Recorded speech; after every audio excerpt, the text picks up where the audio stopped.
할렐루야, 주님의 이름으로 여러분을 축복합니다. 자, 오늘도 로마서를 통해서 말씀의 은혜를 받기 원합니다. 오늘은 로마서 11장 13절부터 24절까지 또 말씀을 함께 살펴보기를 원하는데요. 우리가 13절을 또 이해하려면 앞의 내용을 잠시 또 복습해 볼 필요가 있을 것 같습니다. 바울사도는 로마서 11장에 들어와서 수많은 유대인들이 자기의 의를 드러내는 그 열심 때문에 구원의 복음의 의, 은혜의 의를 거절하게 됩니다. 그로 인해서 이제 복음이 유대인에게서 이제 이방인에 흘러가게 되는 것이죠. 이 모습은 유대인 입장에서 보면 마치 하나님께서 유대인을 버린 것처럼 보여지게 됩니다. 그러자 이에 대해 바울 사도는 하나님은 절대 약속하신 것을 중간에 폐하는 분이 아니다. 그렇기 때문에 유대인을 버린 것이 아니다 라고 설명을 하죠. 그러면서 특별히 하나님께서는 남은 자를 통해서 구원의 역사를 계속 이어왔다라고 이야기하게 됩니다. 자, 이런 과정 속에서 이제 계속해서 바울은 구원을 받은 이방인들, 즉 우리들을 향해서 우리가 조심해야 될 것이 무엇인지를 또 우리에게 주는 교훈으로 설명하고 있습니다. 자, 이 부분을 13절부터 한번 설명해 보도록 하겠습니다. 내가 이방인인 너희에게 말하노라. 내가 이방인의 사도인 만큼 내 직분을 영광스럽게 여기노니 라고 말합니다. 여기서 이제 내가라는 것은 바울 사도겠죠. 이방인인 너희에게 말하노라. 이 너희라는 것은 1차적으로 로마 교회 성도들을 말하고 또 세상의 유대인이 아닌 이방인들을 말합니다. 오늘날로 얘기하면 또 우리들에게 말하는 것이죠. 내가 이방인의 사도인 만큼 내 직분을 영광스럽게 여기노라 말합니다. 그러면서 바울 사도는 자기가 그리스도를 통해서 이방인의 사도로 부름받았다라는 것을 이야기합니다. 주로 예수님의 12제자는 유대인을 중심으로 해서 복음 전도 사역을 하게 되고 바울 사도는 이방인을 향해서 세계 선교를 감당하는 사도로서 부름받아 사역을 하게 된 것이죠. 그래서 바울 사도는 이방인의 사도로 부름받은 이 직분이 참 영광스럽게 자기는 여긴다라고 말하고 있습니다. 여러분, 오늘 저와 여러분의 직분이 또 무엇이고 그 직분에 대해서 영광스럽게 생각하고 있는지요? 이 직분은 그리스도를 통하여서 하나님께서 우리에게 허락하신 것입니다. 그러므로 우리가 무슨 직분을 맡았든지 정말 직분을 영광스럽게 우리가 생각하면서 주 앞에 충성하는 자들이 되길 원합니다. 자, 그러면 바울 사도가 왜 여기서 이방인의 사도로 이 직분을 영광스럽게 생각하고 충성을 다하는지 우리 14절에서 이렇게 얘기합니다. 이는 혹 내가 곤욕을 암흑조록 시기하게 하여 그들 중에서 얼마를 구원하려 함이라 라고 말합니다. 내 곤욕을, 이게 뭐냐면 유대인들을 말하는 것이죠. 복음을 거절하여서 지금 예수 그리스도의 구원 밖에 있는 많은 유대인들을 말합니다. 아무쪼록 이들을 시기하게 하여 라고 말합니다. 아니, 어떻게 바울 사도가 유대인들을 시기하게 하였을까요? 그것은 이런 것입니다. 자, 복음이 유대인들에게 전파됐을 때 유대인들이 그 거절함으로 이방인에게 흘러가게 되죠. 그 이방인에 흘러가게 될 때 하나님께서는 바울 사도를 이제 세워서 이방인의 사도로 하나님께서 사역하게 하십니다. 근데 바울의 의식 속에는 뭐가 있었냐면, 이제 본인이 최선을 다하여 열심을 다하여 수많은 이방인들에게 복음을 전하게 되면 그 이방인들이 자격도 없는 자들이 그리스도 안에서 하나님의 풍성한 은혜를 누린다 이 말이에요. 그러면 그 모습을 바라보던 유대인들이 아니, 저들은 자격도 안 되는데 예수 그리스도를 믿는다는 이유만으로 하나님께 저렇게 풍성한 은혜를 받고 축복을 누리네. 그리하여 시기하여서 그 시기심 때문에 그들 중에, 즉 유대인들 중에 얼마라도 그리스도 앞에 돌아와 하나님의 의를 받도록 하게 하기 위함이라고 말하고 있는 것이라는 것이죠. 그러니까 이게 바울 사도는 본인이 이방인에게 복음을 열심히 전하는 것은 단순히 이방인들을 유익하게 할 뿐만 아니라 이방인들에게 전파된 복음을 통해서 자격도 안 되는 자들이 축복을 누리는 이 모습을 통해서 유대인들이 하나님께 돌아오도록 하게 하기 위해서 지금 이방인들에게 더 많은 복음을 전한다라는 것이죠. 결국 이방인들에게 복음이 더 많이 전파되면 전파될수록 유대인들이 그리스도께 돌아오는 시간이 더 빨라질 수 있다고 생각했던 것 같아요. 그래서 바울 사도는 자기 민족을 사랑했기 때문에 어떻게 하면 자기 민족이 유대인들이 하나님께 더 속히 돌아와 그리스도 안에서 하나님의 풍성한 은혜를 누릴까? 바로 그것은 이방인들에게 더 멀리, 그리고 더 빨리, 더 많이 복음을 전하는 것이 유대인들이 주님께 돌아오게 하는 그 비결이다라고 생각했기 때문에 사실은 바울 사도는 자기의 민족을 위해서라도 더 열심히 이방인들에게 복음을 전하는 자였다라고 자기를 소개하고 있습니다. 참 이것을 보면서 참 민족을 사랑했던 우리 바울 사도를 보게 됩니다. 여러분 오늘도 우리가 정말 이 민족을 사랑하는 자들은 여러분 우리가 정말 주변 사람들에게 그리고 저 북한에도 복음이 들어갈 수 있도록 우리가 끊임없이 기도하면서 우리가 포기하지 않고 선교를 우리가 감당해 내야 될 줄 믿습니다. 그러면서 이제 15절에 유대인들과 이방인 사이에 하나님께서 어떻게 복음이 이렇게 흘러가게 하셨는지 그것을 통해서 하나님의 의도가 무엇인지를 좀 더 설명합니다. 그들을 버리는 것이 세상의 화목이 되거든 그 받아들이는 것이 죽은 자 가운데서 살아나는 것이 아니면 무엇이요? 여기서 그들을 버린다라는 것이 뭘까요? 여기서 그들이라는 것은 복음을 받아들이지 않았던 유대인들입니다. 자기의 의, 자기의 열심, 자기의 공로를 드러내기 위해서 은혜로 구원받는다는 이것을 그들이 거절했잖아요. 그래서 그들이 사실은 하나님께서 구원에서 제외되게 하시게 됩니다. 그래서 적지 않은 유대인들이 하나님의 놀라운 의를 받지 못하게 되죠. 그것이 바로 그들을 버리는 것이라고 표현하고 있습니다. 근데 이 그들을 버림으로, 즉 유대인들이 복음을 받아들이지 않음으로 인해서 자기의 교만함 때문에 복음을 받지 않음으로 인해서 세상의 이방인들이 하나님과 화목이 되게 됩니다. 복음을 받아들임으로 말미암아 이방인들이 복을 받게 되는 것이거든요. 이런 놀라운 이 축복을 이제 이방에 있는 저와 여러분들이 받게 되죠. 그러면서 그 받아들이는 것이 죽은 자 가운데 살아가는 것이 아니면 무엇이에요? 그 받아들인다는 게 뭘까요? 여기서 받아들이는 자는 바로 남은 유대인들을 말합니다. 자, 남은 유대인들이 14절에 말하는 것처럼 이방인들이 복음 안에서 풍성한 은혜를 누리는 것을 보면서 시기하면서 그들이 얼마 또 남은 자들이 그리스도께 돌아오게 됩니다. 그래서 하나님의 자녀되는 놀라운 축복을 누리게 되죠. 그래서 그 유대인들 중에 적지 않은 사람들이 하나님께 돌아오는 놀라운 일들이 이제 일어날 거라는 것이죠. 근데 이 사건은 마치 바울 사도가 죽은 자 가운데서 다시 부활하고 살아나는 것 같은 놀라운 역사적인 사건이 되는 것이다라고 이야기하고 있습니다. 그래서 바울 사도는 예수 그리스도께서 십자가에서 죽으셨다 부활하였듯이 유대인들도 지금은 복음을 거절하고 받아들이지 않아서 하나님의 의로움을 얻지 못하고 하나님의 자녀가 되지 못하였지만 언젠가는 하나님께서 그들을 버리지 아니하셨기 때문에 그들 중에 수많은 사람들이 그리스도를 통하여 하나님께 돌아오는 놀라운 일들이 분명히 있게 될 것이다 라고 바울 사도는 자기 민족의 미래에 대해서 또 놀라운 계시적인 예언을 하게 되는 것이죠. 16절 말합니다. 제사는 처음 익은 곡식가루가 거룩한 즉 떡덩이도 그러하고 뿌리가 거룩한 즉 가지도 그러하니라. 한번 살펴보겠습니다. 우리가 이제 성전에서 예배를 드릴 때 하나님 앞에 이 성전에 거룩한 떡을 드립니다. 제사장이 성전에 떡을 드릴 때 이 곡식가루로 떡을 만들죠. 근데 이 곡식가루가 거룩한 것으로 곡식가루를 만들어야 돼요.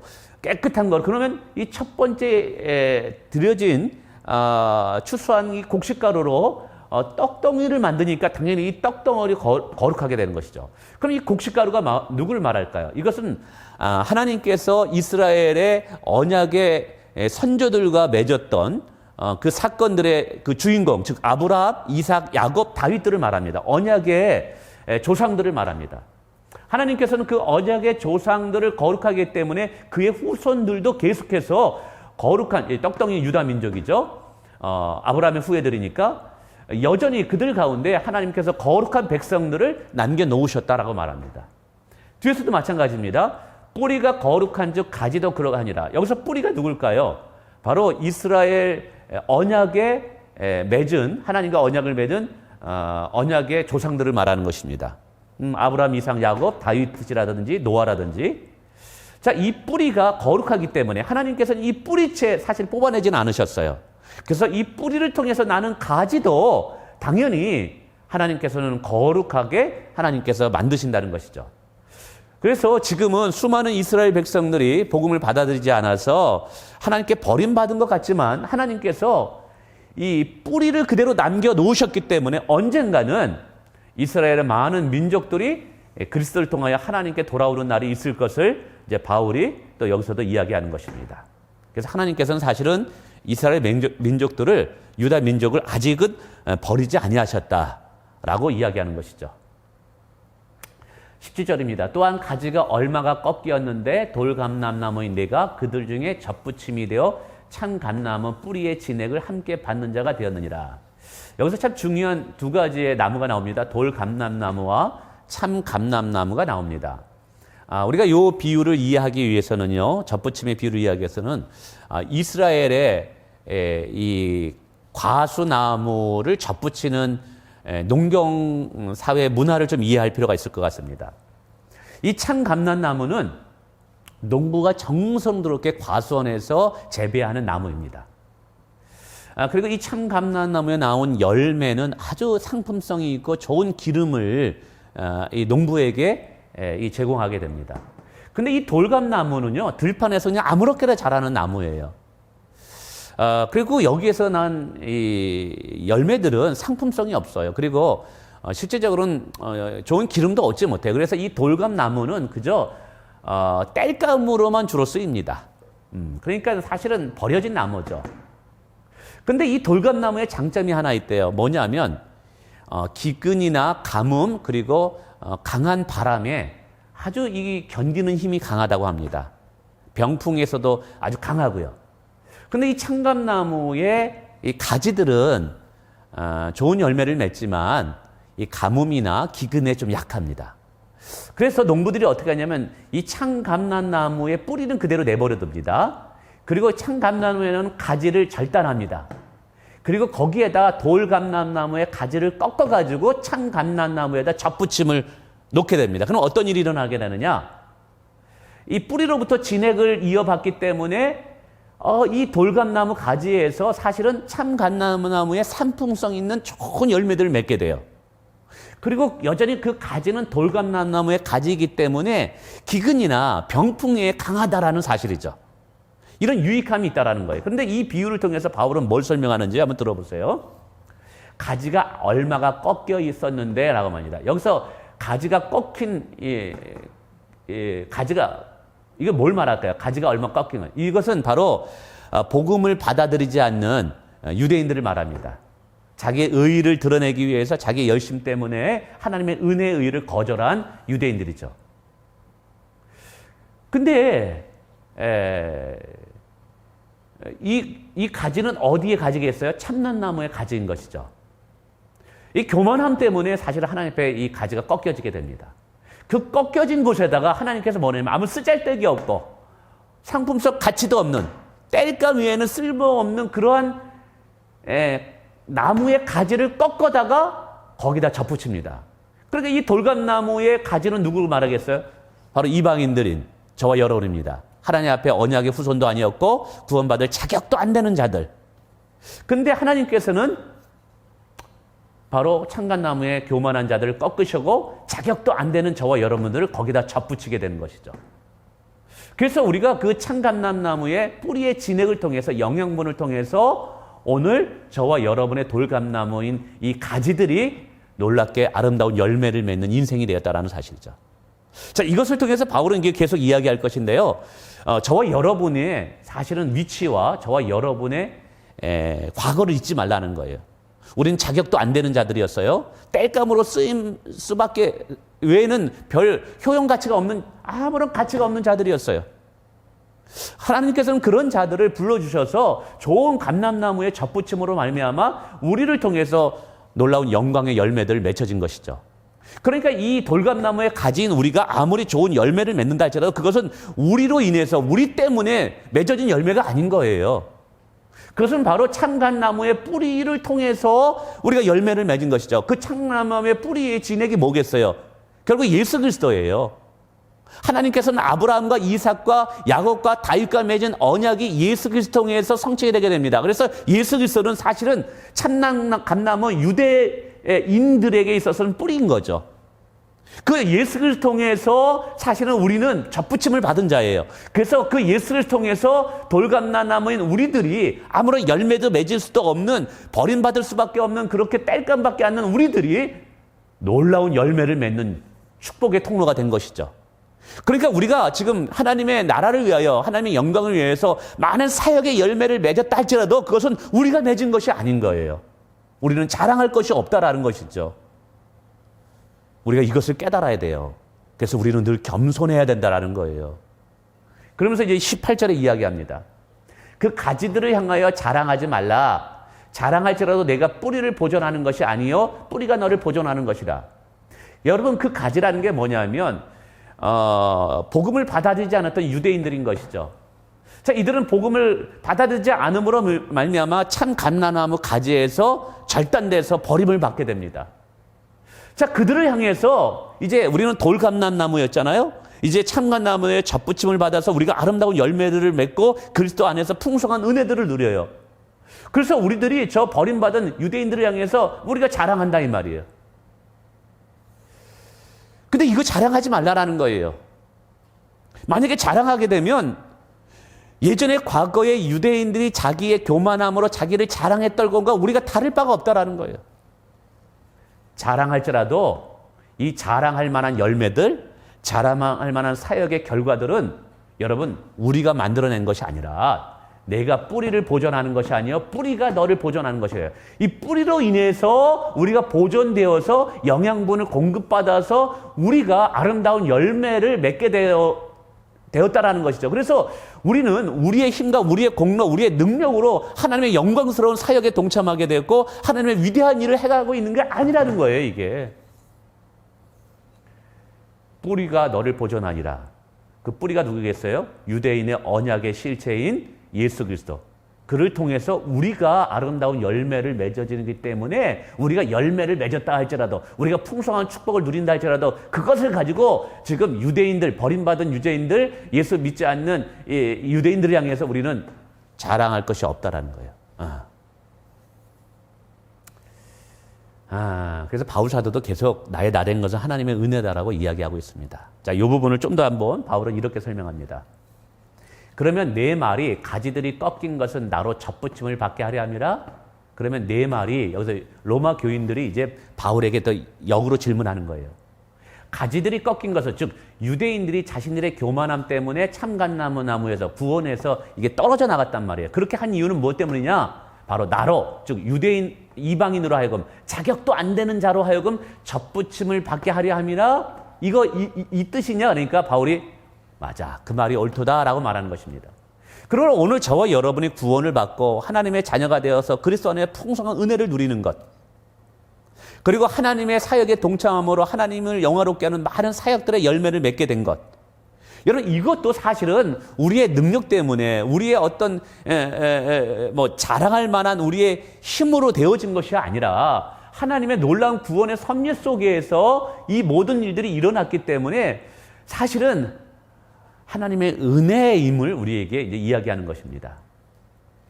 옳도다 그들은 믿지 아니함으로 꺾이고 너는 믿음으로 섰느니라. 높은 마음을 품지 말고 도리어 두려워하라 라고 말합니다. 그러면서 바울 사도들이 우리들에게 사실은 이것을 가르쳐주고 싶었던 거예요. 그래서 20절이 오늘 구절에 있어서 가장 핵심 포인트이기도 합니다. 그들은 즉 누구겠어요? 자기 의를 드러내고자 했던, 그래서 복음의 은혜의 의를 거절했던 이 유대인들 말이죠. 그들은 믿지 아니함으로. 왜 믿지 아니하겠어요? 높은 마음을 두니까. 자기를 자랑하고 교만해지고 자기 의를 드러내려고 하고 하나님의 영광보다는 자기가 영광 받으려고 하는 이 교만함 때문에 어떻게 되겠어요? 복음을 받아들이지 않아요. 그 복음을 받아들이지 아니함으로 말미암아 구원에서 꺾여져 버려졌다 이 말이에요. 근데 너는 어떻게 됐어요? 이방인들은 어떻다는 거예요? 우리는 자격도 안 되는 거였었어요. 그러니까 우리는 자랑할 만한 것이 없었어요. 하나님의 구원을 선물로 주니까 우리는 그것을 너무 감사해서 받아들일 수밖에 없었던 거예요. 우리는 하나님 앞에 자랑할 게 없으니까 정말 하나님께 선물로 주셨을 때 우리는 이것을 아멘 믿음으로 받아들였다는 것이죠. 그런데 이 믿음 때문에 우리가 어떻게 돼요? 서게 되는 자가 돼요. 믿음 때문에 하나님의 은혜에 참여하는 자가 되고 믿음 때문에 하나님의 축복을 누리고 하나님의 사역의 동역자로 부름받는 놀라운 축복의 사람들이 되는 것이죠. 그러면서 말합니다. 높은 마음을 품지 말라. 도리어 두려워하라. 왜요? 여기서 꺾여진 유대인들이 왜 꺾여졌습니까? 이들이 왜 복음을 받아들이지 않음으로 인해서 구원에 동참하지 못하겠습니까? 교만한 마음, 높은 마음을 품었기 때문에 그렇다는 거예요. 그러므로 오늘 우리가 하나님의 은혜로 구원받았고 은혜로 지금 살아가고 있다는 이 사실을 잊어버리고 단지 우리가 하나님의 축복으로 많은 열매를 맺고 하나님의 사역에 중요한 일들을 행한다고 해서 이게 내가 자랑할 만하고 이게 내가 능력이 있어서 하나님 보시기에 내가 실력이 있어서 내가 뭔가 선한 것이 있어서 하나님께서 나를 그렇게 쓰시는구나 이렇게 착각해서 높은 마음을 품게 되면 우리도 어떻게 된다는 거예요? 우리도 유대인들처럼 꺾여질 수 있기 때문에 두려워하는 마음을 가지라라는 거예요. 바울 사도는 여기서 우리에게 계속 이야기하는 것입니다. 비록 지금 유대인들은 복음을 거절함으로 하나님의 은혜를 누리지 못하고 있어요. 하나님의 축복 속에 들어가지 못했습니다. 그러나 자격도 안 되는 우리가 하나님의 은혜로 놀라운 하나님의 자녀가 되고 그리고 사역자로 부름받았고요. 영광의 직분을 받아서 하나님의 놀라운 일들을 또 행하고 있습니다. 자, 우리가 그래서 큰 사역들을 세계 선교와 수많은 사람들을 복음을 전하여서 영혼을 구원하게 하고 하나님의 교회를 세우고 놀라운 일을 행했다고 합시다. 근데 이 일들을 행한 것이 착각을 해요. 사람들이 또 이거 내가 능력이 있어서 이런 일을 했구나.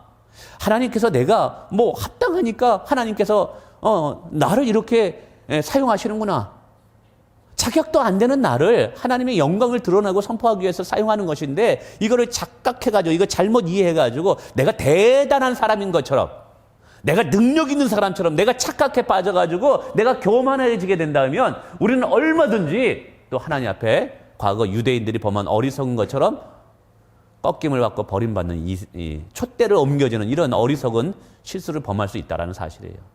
그러면 우리가 계속해서 은혜 받고 축복받고 쓰임받기 위해서는요, 우리는 계속해서 하나님 앞에 겸손한 자가 돼야 돼요. 계속해서 하나님의 은혜를 구하는 자가 돼야 돼요. 하나님의 은혜가 필요합니다. 하나님 없이는 나는 아무것도 할 수 없습니다.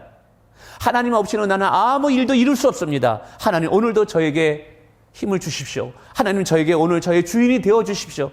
하나님 저는 어리석은 자입니다. 하나님 오늘도 저를 선한 목자가 되어서 인도하여 주시옵소서. 매 순간 하나님께 도움을 구하고 하나님을 의지하는 인생이 돼야 되는 거예요. 그래야지만 우리가 하나님 앞에 계속해서 쓰임받는 인생이 되는 거예요. 이게 중요합니다. 이것을 이제 21절에도 얘기하죠. 하나님의 원가지들도 아끼지 아니하였은즉 너도 아끼지 아니하니라. 앞에 이야기한 반복입니다. 하나님의 원가지가 뭐예요? 영적으로 교만하여서 자기 의를 드러내고자 하는 자들, 유대인들이죠. 그러나 이들도 교만해져서 결국 복음을 거절함으로 말미암아 하나님께서 이 가지를 제거해버렸어요. 근데 우리들도 만약에 이 유대인들처럼 교만해지면 어떻게 되겠다는 거예요? 원가지도 잘라버렸다면 돌감나무의 가지에 얼마나 쉽게 잘라버릴 수 있겠느냐 이 말이에요. 너도 아끼지 아니하리라. 참 두려운 말입니다. 우리가 늘 하나님 앞에 겸손해야 될 이유가 이것입니다. 22절에 뭡니다. 그러므로 라고 말합니다. 결론적으로 또 앞부분의 내용을 정리해서 얘기하죠. 하나님의 인자하심과 준엄하심을 보라. 넘어지는 자들에게는 준엄하심이 있으니 너희가 만일 하나님의 인자하심에 머물러 있으면 그 인자가 너희에게 있으리라. 그렇지 않으면 너희도 찍히는 바 되리라. 이것도 같은 말이에요. 보세요. 하나님은 인자하신 분입니다. 하나님은 그러나 엄하신 분이에요. 그러면 누구에게 인자하고 누구에게 엄하게 대우하느냐 이걸 잘 보셔야 됩니다. 이게 우리가 하나님의 인자하심에 계속 머물고 하나님의 인자함을 누리는 영적 비결이에요. 보라 넘어지는 자들에게는 준엄한다 그랬어요. 이 넘어지는 자가 누구겠어요? 복음을 받아들이지 않았던 유대인들이에요. 이들이 왜 복음을 받아들이지 않아요? 자기의 의를 드러내고자 했기 때문에. 자기의 열심을 통해서. 자기가 영광을 받기 위해서. 자기가 대단한 사람인 것처럼. 자기가 능력 있는 사람처럼 착각을 했다라는 것이죠. 이게 영적 교만함이에요. 이런 교만한 자들에게 하나님께서 어떻게 하겠어요? 하나님께서는 준엄한 심판을 줍니다. 그 준엄한 심판이 뭐예요? 가지를 쳐 잘라내 버리는 거예요. 촛대를 그에게서 옮겨버리는 거예요. 그러나 누구에게는 인자하심으로 주느냐? 하나님의 인자하심이 너희가 만약에 하나님의 인자하심에 머물러 있으면 그 인자하심이 너희에게 있으리라. 너희가 누구예요? 자격도 안 되는 돌감람나무들. 우리의 인생은 땔감으로 쓰임받을 수밖에 없는 자들이었어요. 그런데 그런 자들을 불러주셔서 하나님의 영광을 위해서 지금 하나님께 사용하고 있다 이 말이에요. 이게 얼마나 큰 은혜예요. 이 은혜임을 깨닫고 늘 하나님 앞에 겸손함으로 하나님의 은혜를 구하고 하나님의 도움을 구하고 하나님의 얼굴을 구하는 자들, 늘 매 순간 하나님을 인정하며 하나님을 의지하는 자들, 이렇게 겸손한 자들에게는 하나님께서 뭐 한다는 거예요? 인자하심을 계속 베풀어 주신다라는 거예요. 그러니까 오늘 우리가 이방인이든지 유대인이든지 우리가 먼저 믿든지 늦게 믿든지 그건 중요한 것이 아니에요. 오늘 하루하루 하나님 앞에 우리가 얼마나 하나님을 의지하고 겸손함으로 하나님 앞에 무릎 꿇고 하나님을 의지하면서 기도하며 살아가는 인생이 되느냐, 이게 중요한 거예요. 이렇게 인생을 살아가면 하나님의 인자하심이 너희에게 계속 있게 됩니다. 근데 너희가 교만하여 유대인들처럼 자기 의를 드러내고 자기가 대단한 사람처럼 착각하면서 그렇게 살게 되면 너희도 찍히는 바 되리라. 유대인들과 같이 버림받으느니라. 촛대가 옮겨지게 되느니라. 이 비극적인 일들이 일어난다는 사실이에요. 우리는 이것을 통해서 오늘 우리가 먼저 되었다 할지라도, 우리가 은혜를 누리고 있다 할지라도, 지금 축복을 받았다 할지라도, 하나님 앞에 귀한 자리에서 쓰임받고 있다 할지라도, 여러분, 우리의 능력과 우리의 실력 때문에 그렇게 쓰임받고 있지 않다는 사실을 깨달아야 돼요. 늘 하나님 앞에 겸손함으로 하나님께 정말 매 순간 성령을 의지하고 성령의 인도함을 받는 자들이 돼. 그래야지만 우리가 계속해서 하나님 앞에 인자하심을 우리 안에 머물게 할 수 있는 영적인 비결이고 우리가 계속 쓰임받고 축복받는 비결이라는 거예요. 이게 열매 맺는 방법이에요. 23절, 그들도 믿지 아니하는데 머무르지 아니하면 접붙임을 받으리니 이는 그들을 접붙이실 능력이 하나님께 있습니다. 그러면서 이 23절에 들어가서 하나님께서는 유대인들의 언약의 조상들과 아브라함, 이삭과 맺었던 그 약속들을 하나님께서는 끝까지 지키기 때문에, 그리고 하나님께서는 가지는 쳤지만 뿌리째 뽑아내지 않았기 때문에 나중에 어느 때가 되면 수많은 유대인들을 하나님께 돌아오게 하시는 날이 있을 것이다 라고 이제 바울이 얘기합니다. 그들도 믿지 아니하는데 머무르지 아니하면 이라고 말합니다. 그들이 누구겠어요? 유대인들이에요. 믿지 아니하는데 머무르지 아니하면, 이게 두 번의 부정이에요. 다시 말해서 그들이 예수 그리스도를 믿으면 이란 뜻이에요. 믿지 아니하는데 여기에 머무르지 아니하면, 그들이 예수 그리스도를 믿게 된다면 이게 뭐예요? 그들도 접붙임을 받는다는 것이죠. 유대인들이 지금은 예수 그리스도를 거절하고 받아들이지 않아요. 그러나 어느 때가 되면 이방인들의 복음 안의 풍성함을 보고 시기하여 그들도 주님께 돌아오는 때가 있다는 것이죠. 예수를 통해서 그것이 접붙임을 받는 거예요. 근데 보세요. 이 접붙이게 하실 능력이 누구에게 있느냐? 하나님께 있다라는 거예요. 그래서 바울 사도는 이것을 통해서 지금 비록 복음을 받아들이지 않고 거절해서 구원의 밖에 있는 이방인이 할지라도 하나님께서는 그들을 다시 하나님 품으로 돌아오게 하시는 날들이 있고 그렇게 하실 것이다 라고 이제 바울이 말하죠. 그래서 이것을 통해서 유대인이나 이방인이나 상관없이 그리스도 안에서 하나 되어서 하나님께 돌아와 영광을 돌리고 구원받게 된 놀라운 일들이 있을 것이라는 것을 이제 바울이 예언하면서 이렇게 이야기합니다. 24절 마지막입니다. 내가 원 돌감나무에서 찍힘을 받고 본성을 거슬러 좋은 감람나무의 접붙임을 받았으니 원 가지인 이 사람들이야 얼마나 더 가지가 자기 감람나무의 접붙임을 받으려. 그래서 여기 이제 접붙임의 능력이 하나님께 있다. 그리고 하나님께 돌아오는 날이 있다라는 것을 바울이 다시 한번 강조합니다. 내가 원 돌감나무에서 찍힘을 받았죠. 왜 하나님께서 이제 돌감나무 원 돌감나무가 이방인들이었죠. 자격도 안 되는 우리들, 하나님께서 우리를 또 이제 구원하기 위해서 이 가지에서 딱 잘라서 이 본성을 거슬려서 이 뭐냐면 이제 우리를 영적으로 변화시키는 거 말하죠. 그래서 참 감람나무에다가 접으심을 하나님께서 허락하셨어요. 우리가 앞부분에 이걸 충분히 설명했습니다. 원 감람나무, 참 감람은 유대인 언약의 백성들인데 이 중에 복음을 받아들이지 않는 사람들로 인해서 그들이 잘라지고 자격도 안 되는 돌감나무는 이방인들을 거기다 붙여놓음으로 말미암아 이방인들이 죽게 돌아오게 했다는 것이죠. 자, 이렇게 잘 붙지도 않는 돌감람나무를 참 감람나무에 붙이는 일도 가능했다면 원가지인 이 사람들, 이게 누구겠어요? 참 감람나무에서 잘려나간 원가지들. 이 가지들은 원래 참 감람나무에 접부심을 받는 것은 더 쉽겠어요? 어렵겠어요? 더 쉽죠. 돈 감람나무도 원 참 감람나무에 접붙였다면 원래 가지가 참 감람나무였던 가지들이 다시 참 감람나무에 접붙이는 건 더 쉬운 일이라는 거예요. 이것을 통해서 바울 사도는 마지막 때가 되면 많은 유대인들이 속히 급작스럽게 그리스도를 믿어 하나님께 돌아오는 놀라운 일들이 일어나게 된다라는 것이죠. 그래서 마지막 때가 되면 수많은 유대인들이 그리스도를 믿어 하나님께 돌아오는 일들이 일어나게 될 것입니다. 그리고 그때가 예수 그리스도가 이 땅에 다시 오시는 때가 되기도 한 것이죠. 그래서 이것을 통해서 하나님은 사실은 유대인들 중에서도 하나님께 돌아오는 선택된 백성들은 구원하고 또 이방인들 중에서도 구원받기로 작정된 자들이 하나님께 다 돌아오므로 유대인이나 이방인이나 다 그리스도 안에서 하나 되어서 하나님의 백성이 되게 하는 전 세계 열방이 하나님께 돌아오게 하는 일들을 하나님께서 행하신다라는 것이죠. 자, 오늘 말씀을 드렸습니다. 여러 가지로 드렸지만 가장 중요한 것은 크게 두 가지인 것 같아요. 하나는 비록 지금 유대인들이 복음을 받아들이지 않아서 구원에서 제외된 것 같지만 하나님께서는 그 뿌리채에 뽑지 않으셨기 때문에 여전히 하나님께서는 유대인들을 사랑하시고 그리고 마지막 때가 되면 그 유대인들이 그리스도 통해서 다 하나님께 돌아오는 날이 있게 될 것이다. 그러면서 자기의 민족, 바울의 그 민족을 향해서 같은 동족을 향해서 이제 사실은 소망의 말을 하죠. 그러면서 동시에 지금 복음을 거절한 유대인들을 향해서 이방인들이 아무리 풍성한 축복을 누리고 하나님께 놀랍게 쓰임 받았다 할지라도 그들을 향해서 우리는 자랑할 것이 없다라는 거예요.